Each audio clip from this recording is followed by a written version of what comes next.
In the fall of 2019, I stopped believing in coincidences. Because when you see the same impossible thing 3 times in 3 different states with 3 different witnesses, you start realizing that some things don't want to stay hidden. They want to be seen. The highway stretched out like a black ribbon under the November sky, somewhere between Charleston and Point Pleasant, West Virginia. My hands gripped the steering wheel at 10 and 2, the way my father taught me, even though I'd been driving for 15 years. There's something about that particular stretch of Route 35 at night that makes you want to hold on to things, makes you want to be ready. The radio had gone to static 20 minutes back. Not the soft hiss of being between stations, but that aggressive, crackling static that feels almost alive. I should have turned it off. Instead, I kept glancing at it, watching the orange digital numbers flicker, 11:47 p.m. My name is Nathan Cross. I'm a civil engineer. I work with concrete and steel, with measurements and load-bearing calculations. I'm telling you this because I need you to understand that I'm not the kind of person who sees things. I've never been superstitious. I don't read horoscopes. I've never owned a dream catcher or consulted a psychic. But on that night, heading home from a site inspection in Charleston, I saw something that shouldn't exist. It started with the deer. They lined both sides of the highway, dozens of them standing absolutely still in the tree line. Their eyes caught my headlights, reflecting green and gold, but they didn't move, didn't startle, just watched as I passed. In my rearview mirror, I could see them turning their heads, tracking my car's progress down the empty road. The temperature inside my car dropped. Not gradually, suddenly, like someone had opened a freezer door. My breath misted in front of my face. The heating was on full blast, but goosebumps raced up my arms anyway. That's when I saw it in the road. At first, I thought it was a person. My foot slammed the brake, and the car skidded slightly on the damp asphalt. The figure stood in the center of my lane, maybe 60 feet ahead, caught in the cone of my headlights. But as my car rolled to a stop, my mind tried to make sense of the proportions. Too tall, 7 feet, maybe more. The arms hung too long, reaching past where knees should be. And the eyes. Christ, the eyes reflected red in my high beams. Not the natural eye shine of an animal. This was different. This was the red of warning lights, of danger, of stop. I sat there, engine idling, hands frozen on the wheel. Every instinct screamed at me to reverse, to turn around, to get away. But I couldn't move, couldn't even blink. Then it opened its wings. The sound is what I remember most. Not a flutter, not the soft whoosh of bird wings. This was like canvas unfurling, like a massive sail catching wind. The wings spread wide, impossibly wide, blocking out the trees behind it, 15 feet across, maybe more. They weren't feathered. The texture looked almost moth-like in the headlights, covered in a fine, dusty coating that seemed to absorb light rather than reflect it.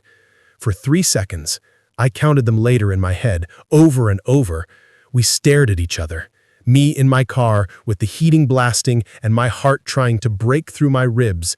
It standing in the road, wings spread, those red eyes burning into me. Then it moved. Not flew, moved. It bent its legs and launched upward with a force that I felt in my chest, a percussion of air pressure. The car actually rocked on its suspension. In one fluid motion, it rose into the air and disappeared over the tree line on my right, wings beating once, twice, 3 times. The sound echoed through the hollow like a drum. I sat there for another full minute, maybe longer, staring at the empty road ahead. The deer had vanished, the static on the radio had stopped, the clock read 11:48 p.m., 1 minute. The entire encounter had lasted 1 minute. I drove home at 90 miles an hour, didn't stop until I pulled into my driveway in Columbus, Ohio 3 hours later. I didn't tell anyone. What would I say?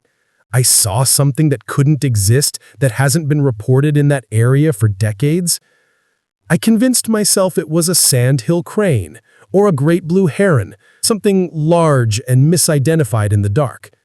The mind plays tricks at night on empty highways. Everyone knows that. But I didn't believe it. And 2 weeks later, in Pennsylvania, I would see it again. The second encounter. I wasn't supposed to be in Pittsburgh. The project there wasn't my assignment. It was Marcus Riley's, a colleague who'd been with the firm for a decade. But Marcus came down with pneumonia the day before the site walkthrough, and I was the only one available with the right clearances. So on a gray Tuesday morning in late November, I found myself driving into Pennsylvania, trying not to think about West Virginia. The construction site sat on the edge of the city, where industrial development met old-growth forest.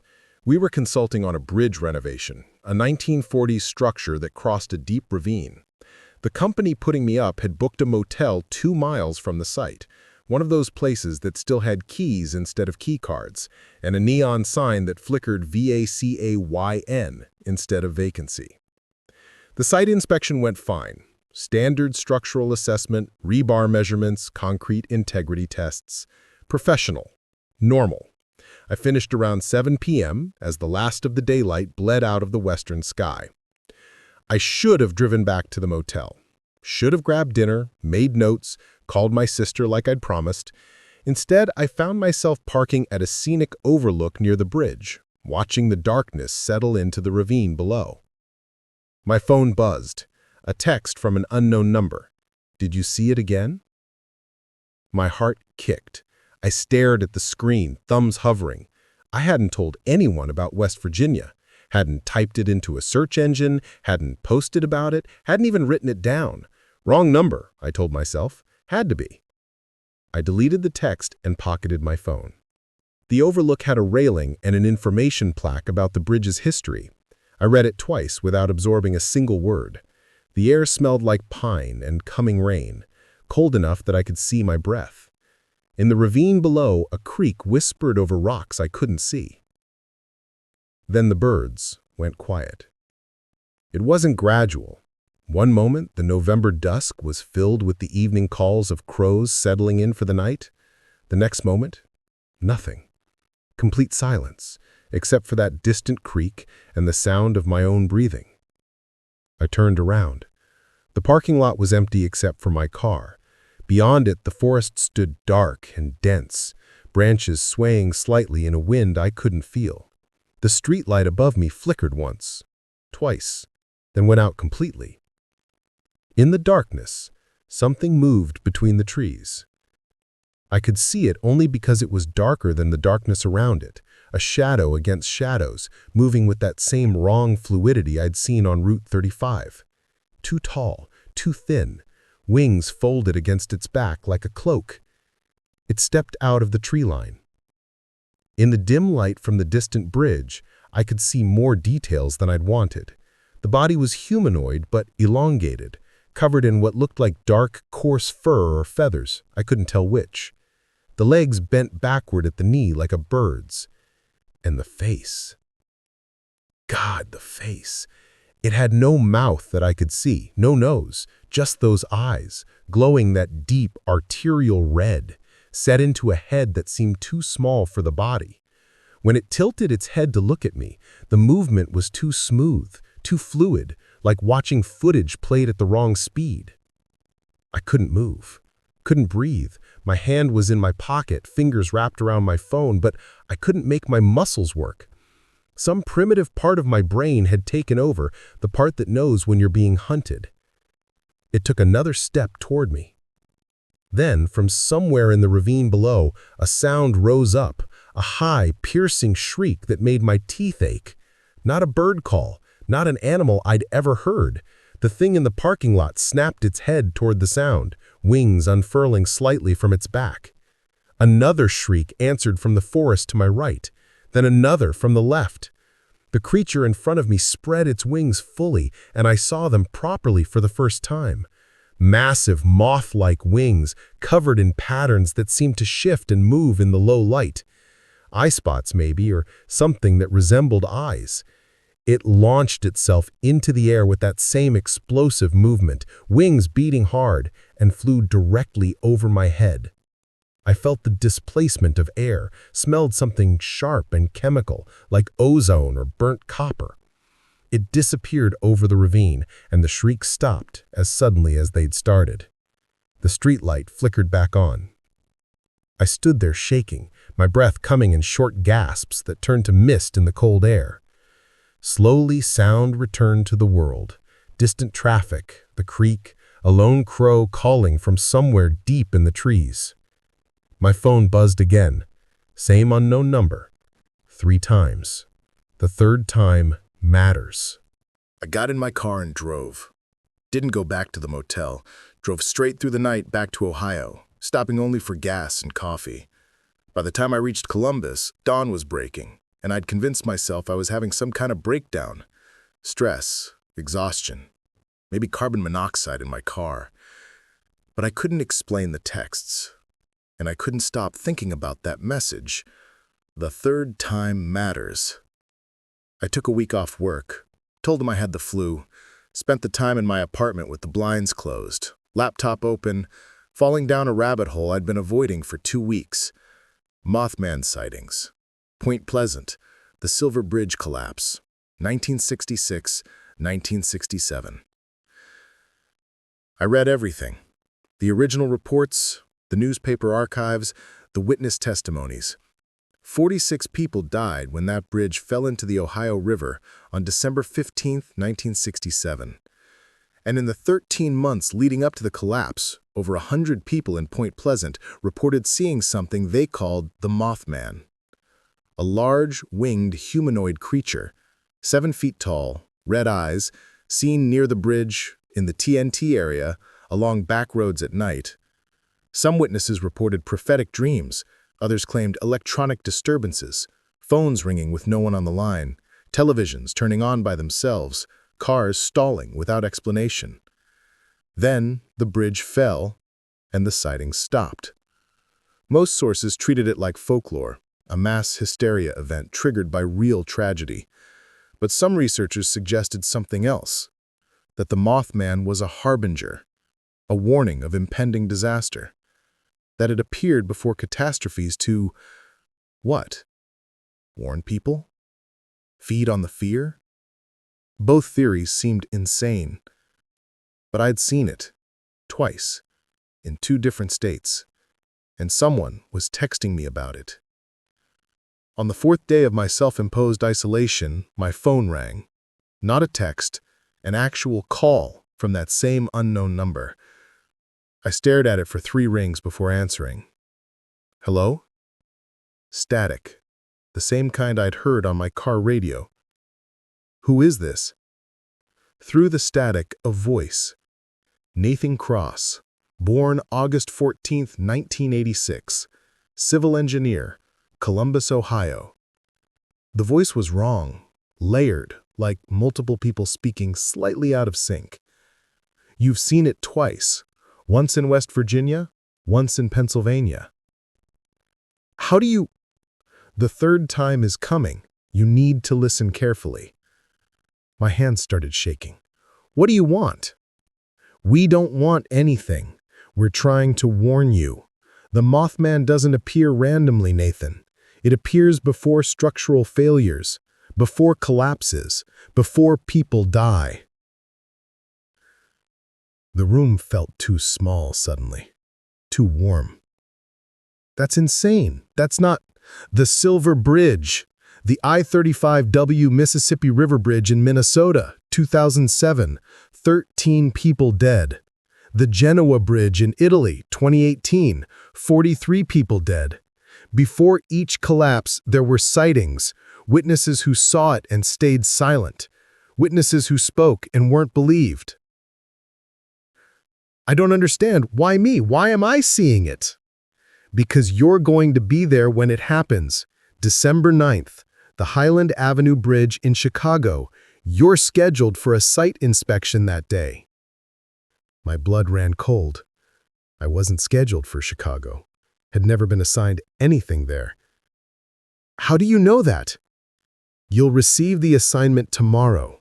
Marcus Riley was supposed to go, but he'll cancel. Just like he canceled Pittsburgh. You need to listen, Nathan. The bridge is going to fail during rush hour. Hundreds of cars. You have to stop it. This is insane. I'm calling the police. The police can't help you. No one will believe you, but you've seen it now. You know it's real. December 9th, Nathan. The third time matters. It always matters. The line went dead. I sat there in the silence of my apartment, phone still pressed to my ear, trying to breathe. Every rational part of my brain screamed that this was a hoax, a sick prank, or maybe even a mental health crisis I was experiencing. But I'd seen that thing. Twice. In 2 different states. And someone was texting me about it. And the next morning, I received an email from my supervisor. Marcus Riley had requested medical leave for the rest of the year. Would I be available to cover his Chicago bridge inspection on December 9th? The third time. Chicago in early December is a special kind of cold, the kind that comes off the lake and settles into your bones. I arrived 2 days early, checked into a hotel near Grant Park, and spent 48 hours reviewing structural reports for the Highland Avenue Bridge. It was a suspension bridge built in 1964, carrying 6 lanes of traffic across the Chicago River. Recent inspections had noted some corrosion in the cable system, but nothing immediately critical. Routine maintenance had been deferred due to budget constraints. The bridge was rated as structurally sufficient. On paper, it looked fine, but I couldn't shake the feeling that I was reading a death certificate dated in the future. December 8th, I walked the bridge on foot. Evening traffic thundered past me as I examined the superstructure, the cable anchorages, the deck connections. Everything looked stable. Worn, certainly. Aging, but stable. A group of teenagers stood near the center span, taking photos of the skyline. A woman jogged past with her dog. Cars streamed by in both directions, headlights cutting through the early darkness. Normal. Completely normal. But as I stood there, watching the traffic flow, I felt it. That same drop in temperature, that same sense of being watched. I turned slowly, scanning the bridge towers, the cables, the shoreline below. Nothing. I walked back to my hotel as darkness settled over the city. Tried to sleep. Couldn't. At 3 a.m., I was sitting at the desk in my hotel room, laptop open, staring at structural calculations and wondering if I was losing my mind. My phone lit up. Text from the unknown number. Tomorrow, 5:47 p.m. Be on the bridge. I typed back, "Why? What happens?" The response came immediately. "You'll understand. You have to see it to believe it, to stop it." How do I stop a bridge from collapsing? You don't, but you can be the witness that matters, the one who makes them listen. I didn't sleep at all that night. December 9th. The inspection was scheduled for 2 p.m. I arrived at the site office at 1:30, met with the city engineers, reviewed the access protocols. Everything was professional, routine, boring. We did the walkthrough, checking expansion joints, testing cable tensions, examining the deck surface. 4 hours of technical work. At 5:30 p.m., I was back in my car, parked on the southern approach to the bridge. The inspection was complete. The bridge was fine. I should have driven back to the hotel, called a flight home in the morning, put this entire insane experience behind me. Instead, I sat there, engine idling, watching the clock tick toward 5:47 p.m. Rush hour traffic had built up, both directions packed with cars, buses, a few trucks. The bridge swayed slightly in the wind, the way suspension bridges do. Normal, engineered to move, nothing wrong. 5:45 p.m. I got out of my car and walked onto the bridge sidewalk. A few pedestrians gave me odd looks. Who walks a bridge at rush hour in December? But mostly I was invisible. Just another person in a city of millions. 5:46 p.m. The temperature dropped. I watched my breath mist in front of my face, watched ice crystals form on the railing beside me. Around me, no one else seemed to notice. They walked past, heads down, hurrying home through the cold. 5:47 p.m. Every bird in the area went silent. And there, on the northern tower of the bridge, wings spread wide against the darkening sky, was the Mothman. It was massive up close, bigger than I had remembered, more solid, more real. The moth-like wings stretched between the cables, catching the last light from the western sky. Its red eyes tracked the traffic below, sweeping back and forth like searchlights. I stood frozen, one hand on the cold metal railing, staring up at it. Other pedestrians walked past, oblivious. A teenager brushed my shoulder, muttering an apology, eyes on his phone. No one else could see it. Just me. The creature tilted its head, and those red eyes fixed on me. Recognition. It knew I was there, knew I was watching. Then it opened its mouth. I hadn't even seen it had a mouth, and released that same piercing shriek I'd heard in Pennsylvania. The sound cut through the traffic noise, the wind, everything. I clapped my hands over my ears, stumbling backward. The shriek turned into a pattern. 3 short bursts, pause, 3 more, pause, 3 more. And then I understood. Not a warning about the bridge collapsing today. A warning about the bridge structure itself. 3 critical points of failure in the cable system. 3 sections that needed immediate attention. The Mothman was showing me where to look. I pulled out my phone, hands shaking, and started recording. Filmed the tower, the cables, the anchorage points. The Mothman remained perched above, wings still spread, those red eyes glowing in the growing darkness. Then, as suddenly as it had appeared, it launched itself off the tower and disappeared into the night sky. The temperature returned to normal, the ambient city noise flooded back in. Birds started calling again from the shoreline below. I stood there, phone still recording, breathing hard. The video showed the bridge, the tower, the traffic. But where the Mothman had been, the footage showed only empty air. Of course it did. But I knew where to look now. Knew which cable sections needed immediate investigation. The aftermath. I filed my report the next morning. Recommended immediate shutdown and inspection of 3 specific cable sections on the Highland Avenue Bridge. Included detailed photos, calculations, and stress analysis that had kept me up all night. My supervisor called me at noon.